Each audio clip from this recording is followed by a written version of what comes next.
What's up, Ragin Nation? My name is Alex. You're watching the Ragin Ronin review. In this video, I will be reviewing Resident Evil Afterlife. And I felt that I had to watch this movie because I want to get caught up with all the Resident Evil movies before I go out and watch Resident Evil Retribution, which is the 5th installment. I had seen the trilogy, the first 3 movies, and I always felt that the first one was the best. And that's not saying a whole lot because the first one really was just an average movie to me. It's directed by Paul W.S. Anderson, and this one's directed by the same director, and so is Resident Evil Retribution.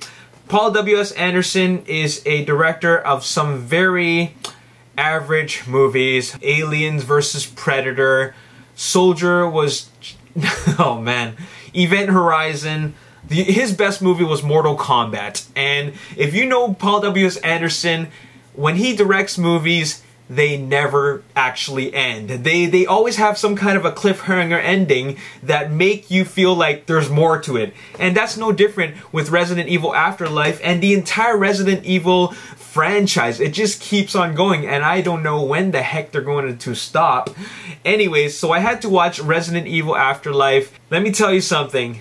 It is a movie that is really not that much different from the previous sequels. It really isn't that great. And I went in watching this movie with low expectations. I bought this movie for $5 at Walmart, and I think it's only worth $5. So don't expect anything more than this. It's just a bunch of random action sequences where Milla Jovovich is being herself again, which is a kick-ass female. And the movie opens up with her just kicking ass. Like, she's shooting, she's doing martial arts, she's doing flips, and she's just more powerful than all these SWAT guys combined trying to shoot her ass down. And she can just kick the ass of every single one of them with no effort at all. And when I watched that opening sequence, I just felt like, okay, she is just way too powerful. There is absolutely no reason to be excited about this opening action sequence at all. And then afterwards, I was just waiting for something cool to happen, but nothing happens for until we get to the halfway point of the movie. And that's when zombies come in and we get some more action. And let me tell you, for a Paul W.S. Anderson movie, this movie doesn't have as many jump scares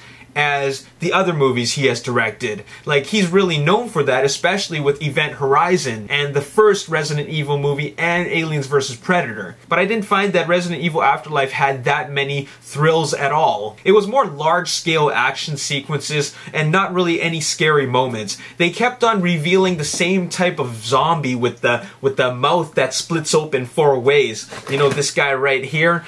We've seen a lot of this guy, and it was to the point where it's not even that special anymore. That type of zombie is no longer unique. And then they bring in this big, giant, huge, monstrous guy with a potato sack on his head and carrying this giant hammer battle axe kind of thing. And the crazy part is that I don't know where he came from. There's no explanation for him at all. He's just some random guy that's thrown into the mix just as a nod to the fans of the video game. And I never played Resident Evil. Okay, that's not true. I kind of watched my brother play Resident Evil 1 because I was too scared to play it. Remember in Resident Evil 1 when you're in that hallway and then the dogs jump out of nowhere? That scared the crap out of me and literally made me scream. So I've never played a single survival horror game ever again. So I never really followed the game. But from what I hear, the Resident Evil movies are very true to the game. They bring in a lot of elements that are in the game. But what I didn't like about Resident Evil Afterlife is, you know, that giant character with the potato sack on his head? Like I said, there's no explanation. Unlike Resident Evil Apocalypse, they had an explanation for a character like Nemesis. At least they explained where he came from. So I felt that the writing was really lazy in this movie. They just felt like they had to make this movie to please the fans and also just make some more money. It's really just another installment in the franchise to keep the story going. And let me tell you, the story will never really end because they're just going to keep on finding more conspiracies and more underground headquarters and more secret base camps for the Umbrella Corporation. And there's no real explanation as to why all of this is going on. It just is happening. But the whole theme about these Resident Evil movies is really survival horror. They're just trying to survive in this post-apocalyptic world that's just overrun by zombies. And the Umbrella Corporation is just there to manufacture more of these kind of zombies for their own purpose and weapons and whatever. And really the story is all the same. I find none of the action sequence to be exciting at all. There's really no real need to even bring in the Claire Redfield character or even the Chris Redfield character, or even why they're brothers and sisters. Like, it adds nothing to the story at all. It's just there for the sake of being there because they are characters from the video game. And I've always known that Milla Jovovich had a kind of like a raspy kind of voice, but she has that throughout a lot of parts in the movie.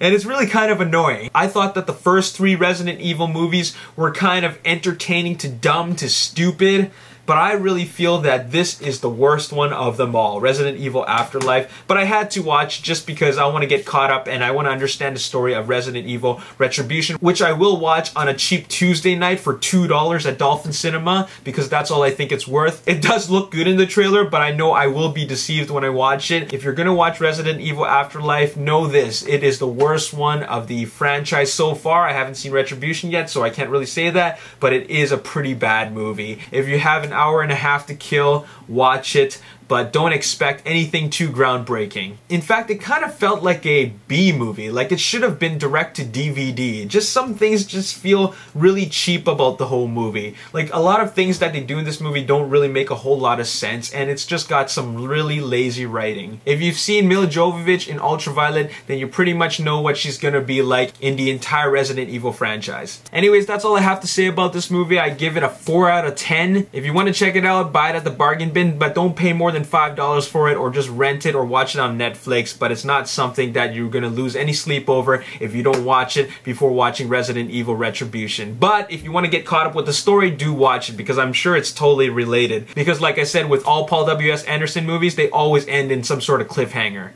My name is Alex Yu, and thanks for watching. I'll see you next time. Peace. The designs of not only the aliens but also the transport ships that they are in. I like that the soldiers are still a bunch of nameless grunts that just stand in front of